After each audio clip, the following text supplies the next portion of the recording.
Magandang hapon mga ka-farmers. Dito tayo sa area ng aking kapatid at ina, mga ka-farmers, yung kanila ampalaya na Galaxy Max F1. So, pang-limang harvest na sila mga ka-farmers. Napaka-ayos ng tanim nila ngayon mga ka-farmers. Medyo nauna yung tanim ko, then sila po ay sumunod mga ka-farmers. Kahit tag-init, humahabol sila sa atin mga ka-farmers. So grabe, ang ganda dito. So parang walang init mga ka-farmers yung ampalaya nila, pero nasa 5th harvest pa sila mga ka-farmers. So nandoon talaga sa peak yung pagbumunga ng ampalaya Galaxy Max mga ka-farmers. So check natin yung ano natin, meron dito nagpapatubig. Grabe ang tagal nila magpapatubig mga ka-farmers, almost 6 hours araw-araw yung pagpatubig sa ampalaya. So napakaraming bunga dito. Kahapon po ay pinitasan nila mga ka-farmers. Pila kilo gahapon ha? 300? Ha?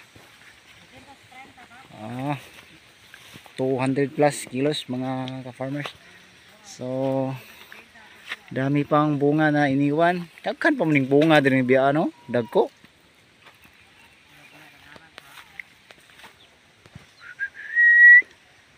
Grabing init. Pila na ka-harvest?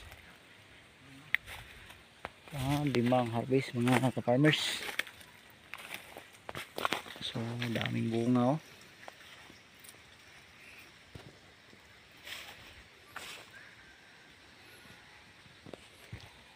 Lapas babaw. Tanaw ko sa agas ko no. So siyo para mas lalim ko be.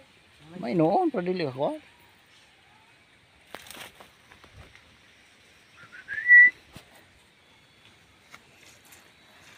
One, 2, 3, 4, 5, 6, 7, 8, 9, 10, 11, 12, 13, 14, 15, 16, 17, 18, 19, 20.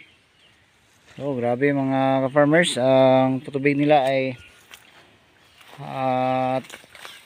15 to 20 seconds mga ka-farmers. Then ang lakas ng agos ng tubig. So grabe talagang tubig dito na kinakain araw-araw mga ka-farmers. Kita nyo naman oh.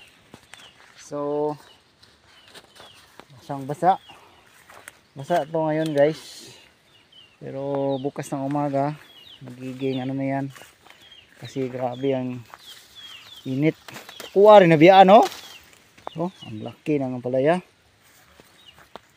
So 5th harvest mga ka-farmers.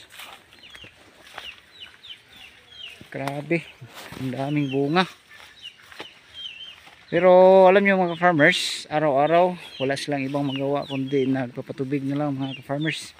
Dahil nasa 700 plants to 800 to mga ka-farmers. Then grabe, wala silang ibang ginagawa mga ka-farmers kundi nagpapatubig lang araw-araw. So wala talagang choice mga ka-farmers, kapag init sinipagan namin magpapatubig. So dito na lang tayo.